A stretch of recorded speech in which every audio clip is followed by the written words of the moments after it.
Hi అండి. నమస్తే. Welcome to our channel simple recipes and blogs. ఈవేళటి మన రెసిపీ వచ్చేసి డ్రై ఫ్రూట్స్ ఇంకా అటుకులతో మంచి హెల్దీ లడ్డూనైతే ప్రిపేర్ చేద్దామండి. పిల్లలైనా పెద్దలైనా రోజుకి ఒక్కటి చొప్పున ఈ లడ్డూ తిన్న ఆరోగ్యానికి ఎంతో మంచిదండి. ఈ లడ్డూలో అయితే బెల్లం కానీ పంచదార కానీ ఏమీ వేయకుండా హెల్దీగా ప్రిపేర్ చేద్దాము. సో స్కిప్ చేయకుండా వీడియోనంతటిని చూసేయండి ఫ్రెండ్స్. దీనికోసం అయితే అన్ని రకాల డ్రై ఫ్రూట్స్ని అయితే తీసుకున్నానండి. అలాగే పంప్కిన్, సన్ఫ్లవర్, చియా సీడ్స్ని కూడా తీసుకున్నానండి. వీటిని లో ఫ్లేమ్లో వేయించి ఒక మిక్సీ జార్లో వేసి బరకగా మిక్సీ పట్టుకోవాలి. ఈ డ్రై ఫ్రూట్స్ని వేయించడం వీడియో అయితే స్కిప్ అయ్యిందండి. ఈ లడ్డు చేయటానికి కొలతలేమీ అవసరం లేదండి. కానీ మనమైతే ఇక్కడ ఒక కప్పు కొలతతో తీసుకుందాము. ఈ డ్రై ఫ్రూట్స్ పొడి అయితే ఒక కప్పు వరకు అయ్యిందండి. ఈ డ్రై ఫ్రూట్స్ పొడిని ఒక పెద్ద ప్లేట్లో వేసుకుందాము. తరువాత స్టవ్ పైన ప్యాన్ పెట్టి ఏ కప్పుతో అయితే డ్రై ఫ్రూట్స్ పొడి తీసుకున్నామో అదే కప్పుతో ఒక కప్పు వరకు అటుకులను వేసి మీడియం ఫ్లేమ్లో ఈ అటుకులను వేయించుకోవాలి. ఇలా వేయించుకున్న అటుకులను పూర్తిగా చల్లారనివ్వాలి. తరువాత అదే ప్యాన్లో అదే కప్పుతో ఒక కప్పు వరకు పచ్చి కొబ్బరిని తీసుకున్నానండి. పచ్చి కొబ్బరి ప్లేస్లో ఎండు కొబ్బరిని కూడా వేసుకోవచ్చు. ఎండు కొబ్బరి తీసుకున్నట్టయితే ఇలా ఫ్రై చేయవలసిన అవసరం ఏమీ లేదండి.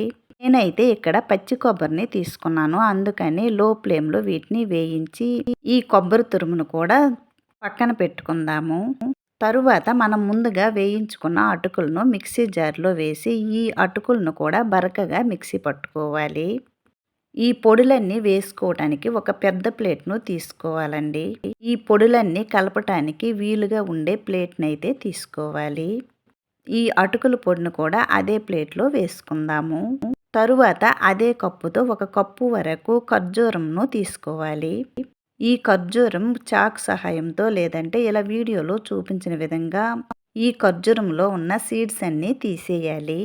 ఇలా సీడ్స్ అన్నీ తీసిన ఈ ఖర్జూరాన్ని అదే మిక్సీ జార్లో వేసి మిక్సీ పట్టుకోవాలి. ఈ లడ్డు అయితే చాలా ఈజీ అండి. నిమిషాల్లో రెడీ చేసుకోవచ్చు. వంట రాని వాళ్ళు కూడా ఈజీగా చేసుకోవచ్చండి. ఈ లడ్డూనైతే తప్పకుండా మీరు కూడా ట్రై చేసి రోజుకి ఒక్కటి చొప్పున మీ పిల్లలకు ఇవ్వండి. ఎంతో హెల్దీ అండి. ఇలా ఖర్జూరం మిక్సీ పట్టిన తరువాత స్టవ్ పైన ప్యాన్ పెట్టి ఈ ఖర్జూరం పేస్ట్ను వేసి లో ఫ్లేమ్లో వీటిని ఫ్రై చేయాలి. దీనిలో ఒక స్పూన్ వరకు నెయ్యి వేసి ఈ ఖర్జూరంను లో ఫ్లేమ్లో వేయించుకోవాలండి. ఇలా ఖర్జూరం వీడియోలో చూపించిన విధంగా కొద్దిగా మెల్ట్ అయిన తర్వాత దీన్ని దించి పక్కన పెట్టుకుందాము. ఇప్పుడైతే స్టవ్ పైన మరో ప్యాన్ పెట్టి హాఫ్ కప్పు వరకు నువ్వులను వేయాలండి. నువ్వులు కూడా హెల్త్కి చాలా మంచిది. ఈ లడ్డూలో ఈ నువ్వులు వేసి చేయటం వలన హెల్త్కి మంచిదండి. అలాగే టేస్ట్ కూడా చాలా బాగుంటుంది. ఇలా నువ్వులు కలర్ మారేంత వరకు వేయించి ఈ నువ్వులను కూడా తీసి పక్కన పెట్టుకుందాము. తరువాత మనం డ్రై ఫ్రూట్స్ పొడిని అలాగే అటుకుల పొడిని కొబ్బరి పొడిని వేసాం కదండి. అదే ప్లేట్లోకి ఈ ఖర్జూరం పేస్ట్ను కూడా వేయాలి. తరువాత ఈ నువ్వులను కూడా వేసి గోరువెచ్చగా ఉన్నప్పుడు దీనిలో 1-2 స్పూన్ల వరకు నెయ్యిని వేసి ఈ పొడులన్నీ బాగా మిక్స్ అయ్యేటట్టు కలుపుకోవాలి. ఇలా చూడండి, ఈ వీడియోలో చూపించిన విధంగా ఈ పొడులన్నీ బాగా మిక్స్ అవ్వాలండి. ఇలా మిక్స్ అయిన ఈ పొడులన్నిటినీ లడ్డూలా చేసుకుందాము. మనకి ఏ సైజులో ఇష్టపడితే ఆ సైజులో బాల్స్లా చేసుకోవాలండి. ఇక్కడైతే చూడండి, పంచదార కానీ బెల్లం కానీ ఏమీ వేయకుండా ఒక్క ఖర్జూరం పేస్ట్తో ఈ లడ్డూలను అయితే ప్రిపేర్ చేసాం కదండి. ఈ ఖర్జూరం స్వీటే సరిపోతుంది. ఇలా ఈ మిగతా పొడినంతటిని లడ్డూల్లా చెయ్యాలి.